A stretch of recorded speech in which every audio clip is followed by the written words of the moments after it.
SMS अस्पताल के हालात बेहद खराब हैं। इस वक्त की बड़ी खबर आप तक पहुंचा रहे हैं। अव्यवस्थाओं से जुड़ी हुई मरीज और डॉक्टर भी इसकी वजह से परेशान हैं। डॉक्टर के कुछ चैम्बर में बताया जा रहा है कि पानी टपक रहा है। लापरवाही किस हद तक है इससे आप समझ सकते हैं। और फॉल सीलिंग से पानी टपकने की शिकायत भी की गई। शिकायत करने के बावजूद अब तक इसमें किसी तरीके का कोई सुधार नहीं किया गया है। तो एसएमएस अस्पताल से इस वक्त की बड़ी खबर आपके टेलीविजन स्क्रीन पर, जहां पर बताया जा रहा है कि अस्पताल में अव्यवस्थाओं का अंबार लगा हुआ है। डॉक्टर के चैम्बर में जहां पानी टपक रहा है, तो वहीं दूसरी तरफ जानकारी ये भी सामने निकल कर आ पा रही है कि इस अस्पताल में फैली अव्यवस्था की वजह से मरीज और उनके परिजन और इसके साथ साथ जो डॉक्टर्स हैं वो भी परेशान हो रहे हैं। हालांकि इसकी शिकायत भी की गई, लेकिन जानकारी है कि किसी तरीके की कोई सुनवाई नहीं हुई।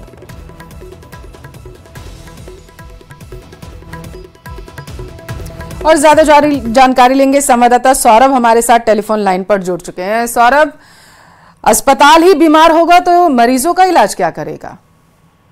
बिल्कुल सही कहा आपने, और इसी कारण से मरीज परेशान हो रहे हैं। और अब मरीज ही नहीं, सिर्फ डॉक्टर भी अब परेशान होने लगे हैं, क्योंकि एसएमएस अस्पताल में इन दिनों अव्यवस्थाओं का अंबार लगा हुआ है। लगातार जब से बारिश शुरू हुई है तब से इस प्रकार की घटनाएं जो है वो देखने को मिल रही है कि चाहे बात फॉल सीलिंग गिरने की हो या फिर वार्डों में पानी भर जाने की बात हो। और अब ये जो नया घटनाक्रम जो सामने है वो डॉक्टर के चैम्बर में जो है वो पानी टपक रहा है, क्योंकि फॉल सीलिंग जो है वो प्रॉपर काम नहीं कर रही है और उसके चलते पानी टपकने का जो दौर है वो शुरू हुआ। ये सिर्फ आज नहीं हुआ है, ये पिछले 15 दिन पुरानी घटना है। और उसके बाद से लगातार इस प्रकार का पानी टपकने की शिकायत जो है वो आ रही है। डॉक्टर्स ने 30 जुलाई को ही इस मामले को लेकर अस्पताल प्रबंधन को शिकायत कर दी थी, लेकिन उसके बावजूद भी उसमें किसी प्रकार का सुधार जो है वो नहीं हुआ है। शुक्रिया आपका सौरभ, जानकारी पहुंचाने के लिए।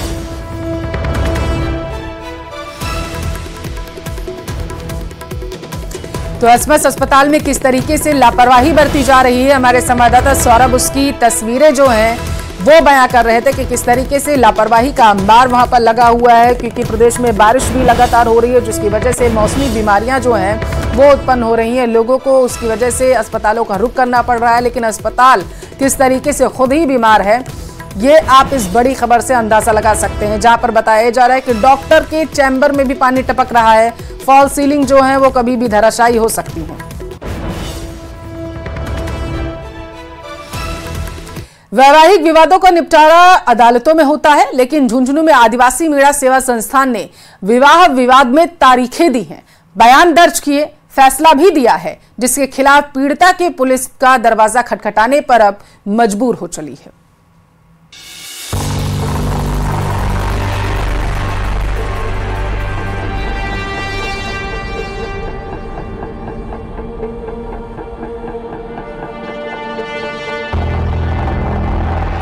न मेडिकल एग्जामिनेशन, न कोर्ट में एप्लीकेशन, खाप पंचायत जैसा दे दिया फरमान। सुर्खियों में आदिवासी मीणा सेवा संस्थान।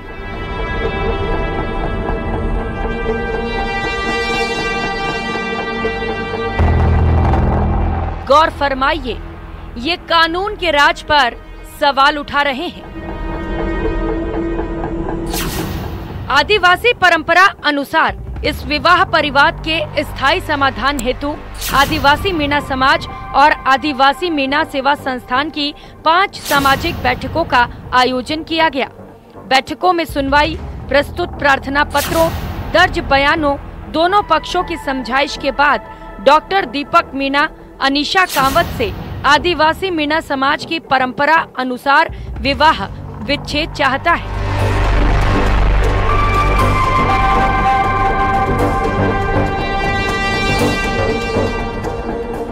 आदिवासी मीणा सेवा संस्थान के लेटर हेड पर लिखी ये इबारत कानून के राज पर सवाल उठाती है। इसके हर हर्फ में हनक है, जिसकी मार एक डॉक्टर दंपति की गृहस्थी पर पड़ रही है। आदिवासी मीणा सेवा संस्थान ने अदालत की बजाय डॉक्टर दंपति के विवाद को न सिर्फ सुना, बल्कि महिला डॉक्टर को घर बसाने में असमर्थ तक बता दिया। अब विवाद की जड़ समझिए।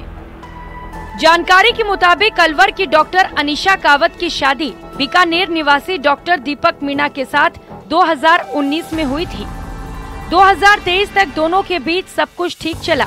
मई 2023 में डॉक्टर अनीशा किसी शादी में गई, वापस आई तब ससुराल वाले घर में घुसने नहीं दे रहे थे।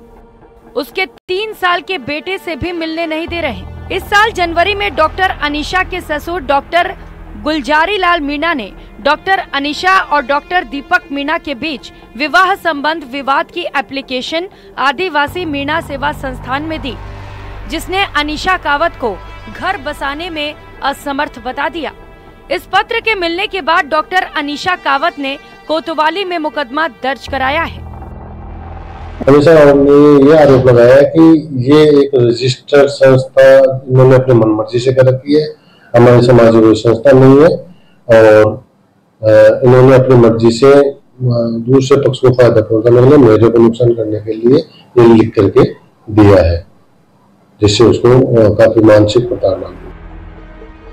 जिस संस्थान का कोई वैधानिक वजूद न हो, उसका तारीख देना, बयान दर्ज करना और फैसला सुनाना कानून के राज को सिरे से खारिज करना है।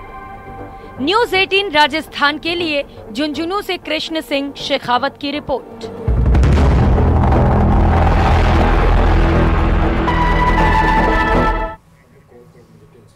बीकानेर का रुख करेंगे। डिग्गी में डूबने से पिता पुत्र की मौत हो गई है। बड़ी खबर और दुखद खबर आपके टेलीविजन स्क्रीन पर। डिग्गी से बेटे को निकालने के प्रयास में बताया जा रहा है कि पिता डूब गया था।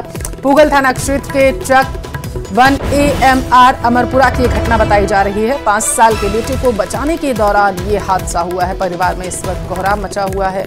बड़ी खबर बीकानेर से आपके टेलीविजन स्क्रीन पर जानकारी ये सामने निकल कर आ पा रही है कि डिग्गी में बेटा जो था वो डूब रहा था और इसी दौरान बेटे को बचाने के लिए, 5 साल के मासूम बच्चे को बचाने के लिए पिता की भी बताया जा रहा है जान चली गई है। बड़ी खबर आपके टेलीविजन स्क्रीन पर, जहां पर डिग्गी में डूबने से पिता पुत्र की मौत हो गई है।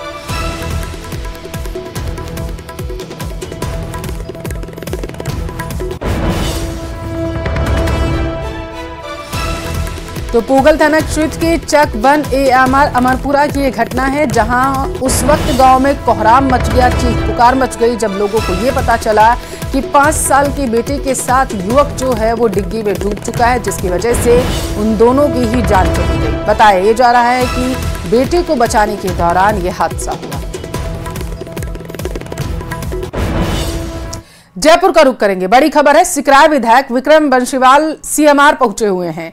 CM भजनलाल शर्मा से मुलाकात करेंगे विधायक। ये बड़ी खबर निकलकर सामने आई है। छात्रों के डेलीगेशन के साथ मुलाकात करने के लिए विक्रम बंसीवाल जो है वो पहुंचे हुए हैं। सिकराय विधानसभा क्षेत्र से 50 छात्रों का प्रतिनिधिमंडल आज जो है अयोध्या के लिए रवाना होगा। अयोध्या श्री राम मंदिर दर्शन करने के लिए ये छात्र जो है वो जा रहे हैं। जयपुर से हवाई यात्रा के जरिए बताया जा रहा है इनको भेजा जाएगा और उससे पहले CM से मुलाकात करेंगे। तो ये बड़ी खबर आपके टेलीविजन स्क्रीन पर।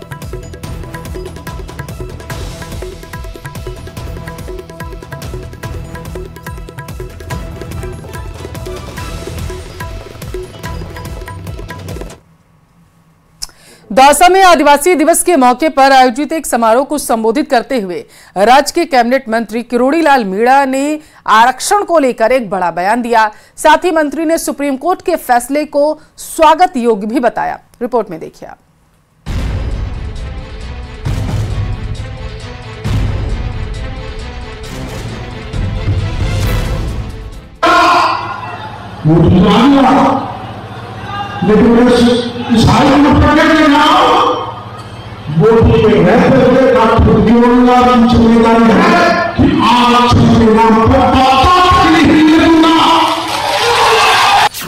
मंत्री पद से इस्तीफा देने के बाद डॉक्टर किरोड़ी लाल मीणा ने अपने चिर परिचित अंदाज में सुप्रीम कोर्ट के कोटा के अंदर कोटा के फैसले को सही करार दिया।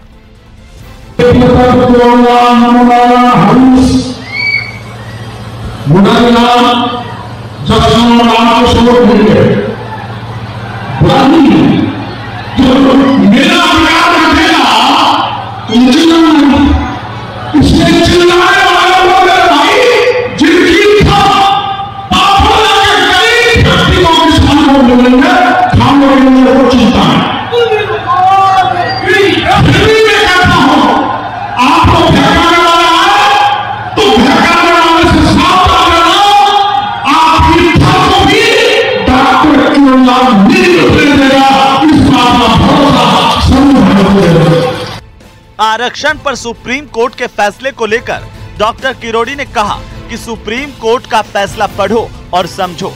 मीणा ने कहा कि सुप्रीम कोर्ट के फैसले पर तो कोई आंदोलन भी नहीं होना चाहिए, बल्कि टिप्पणी भी नहीं कर सकते।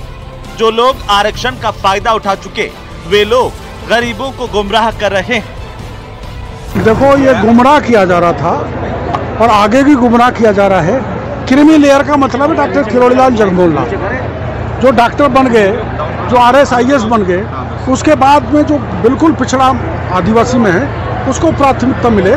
तो ये हमारे जैसे बड़े लोगों का षड्यंत्र है कि आदिवासी और SC के लोगों को बहकाया जा रहा है, गुमराह किया जा रहा है। जैसे आम लोकसभा के चुनाव में ये गुमराह किया गया था कि मोदी अगर पावर में आ गया तो ST-SC के आरक्षण को खत्म कर देगा। गौरतलब है कि 3 अगस्त को दौसा सांसद मुरारीलाल मीणा ने शीर्ष अदालत के फैसले पर सवाल खड़े किए थे। उन्होंने कहा था कि सुप्रीम कोर्ट ने जो आरक्षण के बंटवारे का फैसला लिया है वो सही नहीं है, संवैधानिक फैसला नहीं है। और उस फैसले के पीछे मैं समझता हूँ कि सरकार की खैर लापरवाही रही है, खैर सरकार की नेग्लिजेंसी रही है कि ऐसा फैसला आ गया। ST-SC कोटे का कोटे में बंटवारा का संवैधानिक प्रोविजन नहीं है। आरक्षण पर सुप्रीम कोर्ट के फैसले पर कांग्रेस और बीजेपी नाप तोल कर बोल रहे हैं, जिसके गहरे सियासी मायने निकाले जा रहे हैं। न्यूज़ 18 राजस्थान के लिए दौसा से आशीष शर्मा की रिपोर्ट।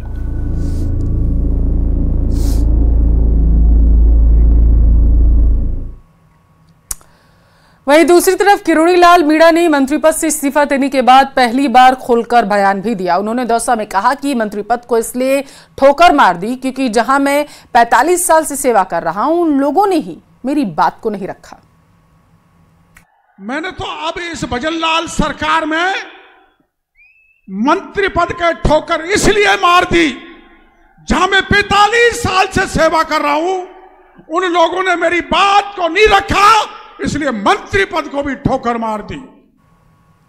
उदयपुर दौरे पर डिप्टी सीएम प्रेमचंद बैरवा रहेंगे। ऐसी जानकारी सामने निकलकर आ पा रही। बताया जा रहा है कि सलुम्बर में दिवंगत विधायक अमृतलाल मीणा को श्रद्धांजलि देते हुए वो नजर आएंगे। बैरवा ने दिवंगत मीणा के परिजनों को ढांढस बंधाया है और उन्हें सांत्वना दी है। विधायक फूलचंद मीणा भी इस दौरान उनके साथ मौजूद रहे। उदयपुर राजसमंद जाने का भी इस दौरान उनका कार्यक्रम बनता हुआ नजर आ रहा है।